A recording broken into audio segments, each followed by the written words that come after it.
Friends ನೋಡ್ಬೋದು, ಇವತ್ತು ನಾವು ಕಡ್ಲಿ ಹೊಲದಲ್ಲಿದ್ದೀವಿ. ಇಲ್ಲಿ ಕಡ್ಲಿಯ ಕುಡಿಯನ್ನು ಚೂಡ್ತಾ ಇದ್ದಾರೆ.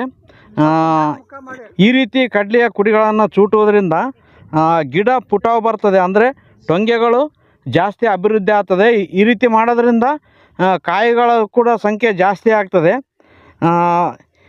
ಇದು ಹಳ್ಳಿಗಳಲ್ಲಿ ರೈತರಿಗೂ ಮತ್ತು ಮಹಿಳೆಯರಿಗೂ ಒಂದು ಸಂಬಂಧ ಅಂತ ಹೇಳ್ಬೋದು. ಇವರಿಗೆ ಯಾವುದೇ ಥರದ ಕೂಲಿ ಇರೋದಿಲ್ಲ. ಇವರು ಈ ಕುಡಿಗಳನ್ನು ಚೂಟಿಕೊಂಡು ಇದನ್ನು ಪಲ್ಯ ಮಾಡಿ ತಿಂತಾರೆ. ಆರೋಗ್ಯಕ್ಕೆ ತುಂಬ ಒಳ್ಳೆಯದು, ರುಚಿ ಕೂಡ ಅದ್ಭುತವಾಗಿರುತ್ತದೆ. 5 ಸ್ಟಾರ್ ಹೋಟೆಲ್ನಲ್ಲೂ ಸಿಗಲ್ಲ ಅಂತ ಹೇಳ್ಬೋದು ಇಂಥ ರುಚಿ.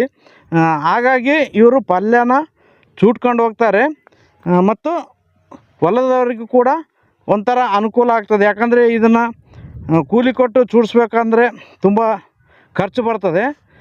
ಇಲ್ಲಿ ಈ ಪದ್ಧತಿಯನ್ನು ನಡೆಸ್ಕೊಂಡು ಹೊಂಟಿದ್ದಾರೆ. ಒಂಥರ ಹೊಲದವರಿಗೂ ಅನುಕೂಲ ಆಗ್ತದೆ, ಗಿಡ ಪುಟ ಹೊಡೆದು ಇಳುವರಿ ಜಾಸ್ತಿ ಆಗ್ತದೆ. ಈ ರೀತಿ ಮಹಿಳೆಯರಿಗೆ ಒಂದು ರುಚಿಯಾದ ಪಲ್ಯ ಸಿಗ್ತದೆ. ತುಂಬ ರುಚಿಯಾಗಿರ್ತದೆ ಕಡ್ಲಿ ಪಲ್ಯ. ಪ್ರತಿಯೊಬ್ಬ ಹಳ್ಳಿಗರಿಗೂ ಗೊತ್ತು ಅದರ ಮಹತ್ವ.